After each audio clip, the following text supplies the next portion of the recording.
Republicans are ready to redistrict congressional seats. It's July 23rd, 2025. Texas Scorecard presents the day's first news for the Lone Star State, the Texas Minute, with your host, Michael Quinn Sullivan. I'm Brandon Waltons, filling in today for Michael Quinn Sullivan. Republicans are preparing to redistrict. We're going to talk about that in just a moment, but first. University of Texas System Regents named Jim Davis as the sole finalist for permanent president of UT Austin, and John Zerwas the sole finalist for permanent chancellor of the UT system. Both men had already been appointed to their respective positions on an interim basis.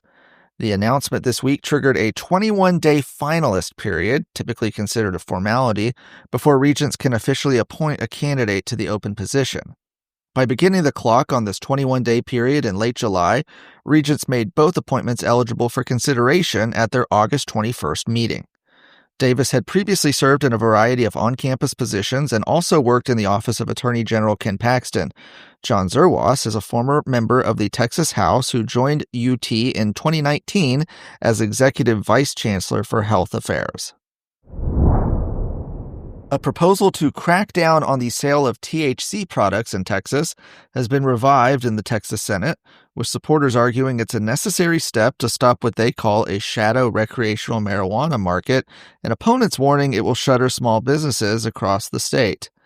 Senate Bill 5 by Senator Charles Perry would ban the production, sale, and possession of consumable marijuana products that contain any cannabinoids other than CBD or CBG.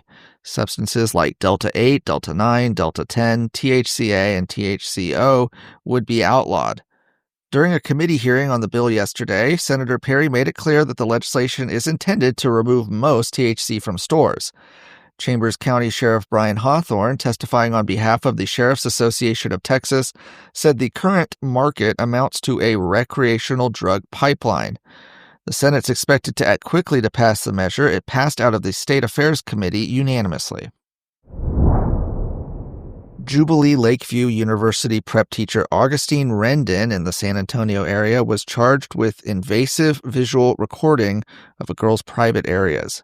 Rendon's alleged victim reportedly told her mother that the teacher called her up to his desk during class, moved his cell phone to his lap with the camera lens facing up, and took photos underneath her skirt. Jubilee officials said in a media statement that Rendon was immediately removed when the allegations arose and no longer works at the school. No other Jubilee students were identified as victims. Meanwhile, a maintenance worker in Gainesville ISD was jailed after getting caught in an underage sex solicitation sting. Hunter Clayton Jordan was arrested and charged with online solicitation of a minor. He showed up to meet the minor driving a Gainesville ISD vehicle. In a statement to families and staff, Superintendent DeMont Stewart announced that a maintenance department employee was arrested and has since been fired. We'll be right back.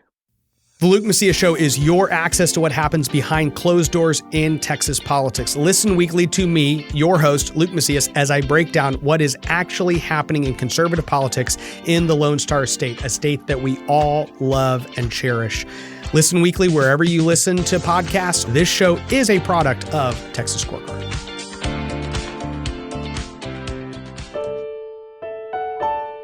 Lawmakers in the Texas House and Senate are preparing to redraw the state's congressional district boundaries during a special legislative session, despite the fact that Democrats are accusing Republicans of trying to rig the maps with the mid-census redistricting.